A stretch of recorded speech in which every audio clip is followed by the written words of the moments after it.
In our homes, we have many symbols of Jesus. Statues, paintings, embroidered quotes. When I was a kid in Brooklyn, I think we had at least one picture of Jesus in every single room in the house, except for the bathroom. And when we came to church, it's the same thing. Look around. Jesus is everywhere. There's statues, crucifixes, hymns, prayers. And we're not the only ones with a devotion to him. People all over the world know something about Jesus. He's got a reputation for cures, even today. We've all heard stories of healings, some right here in our own community.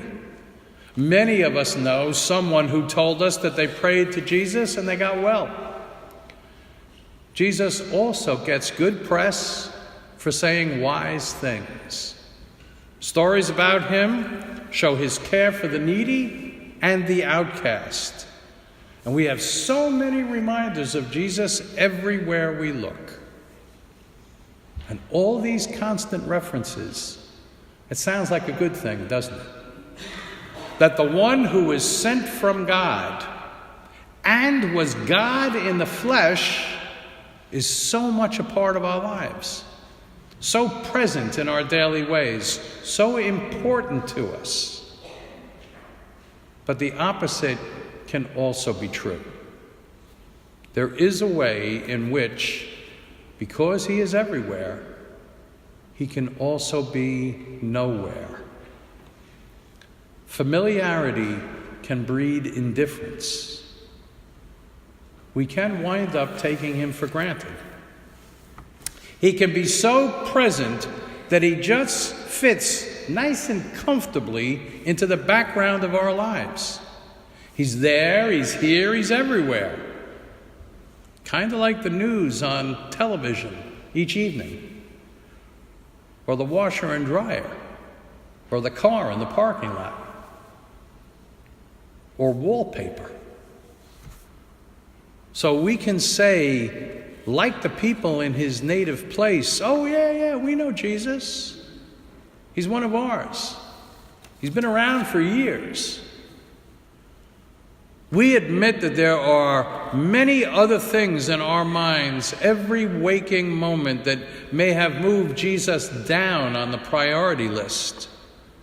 Struggles with finances, family responsibilities, carpooling the kids, emptying the dishwasher, getting the laundry done, plus relationships, jobs, classes.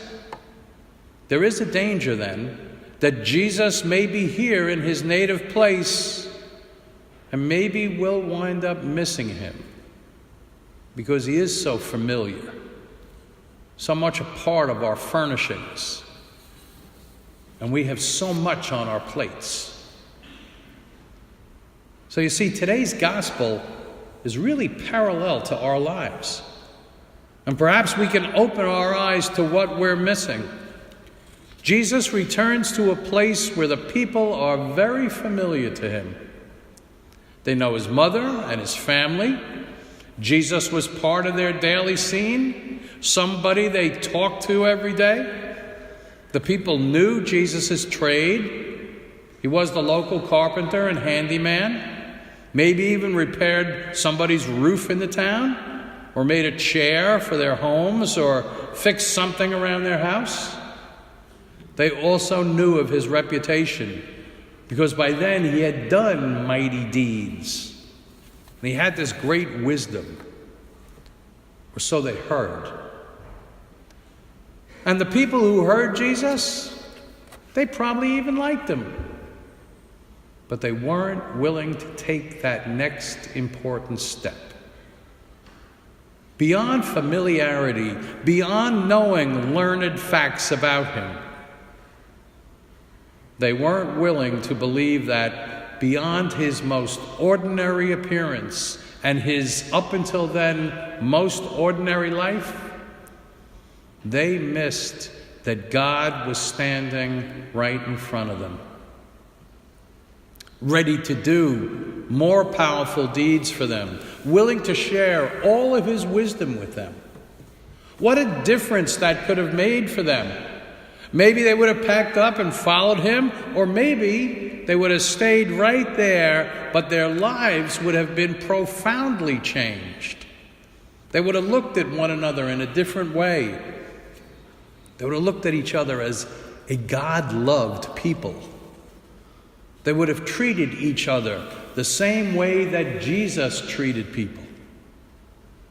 They might have even changed their priorities and not measure themselves or others by their religion or their ethnic background or the size of their houses or the bounty of their harvest. Nothing would have been the same for them because they would have known God by knowing Jesus. And what could be more familiar to us than bread and wine? And there's not even going to be a whole lot of it here today. We're going to have really small pieces of bread, not even enough to make a healthy sandwich. We're going to have a few cups of wine. You guys probably serve a better wine in your own homes. But at this ritual, these prayers, this food, sometimes winds up feeling so ordinary week after week after week. It becomes so familiar. There are so much a part of our lives that we can really wind up getting used to them and forget about what's being offered. The very life and the spirit of Jesus, our Savior. That's what's being offered here. We receive here what gave life and breath and vision. Indeed, we are receiving Jesus himself. The gospel ends today by telling us that he was not able to perform any mighty deed there, apart from curing a few sick people by laying his hands on them. And he was amazed at their lack of faith. I wonder what mighty deeds they missed. What mighty deed do we need in our lives today, right now?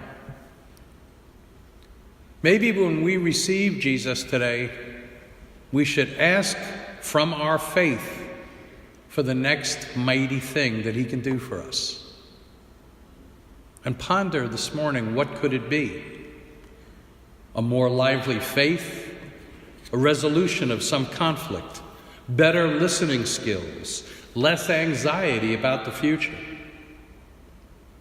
The big question is, do we have faith enough to ask the one who is so familiar to us?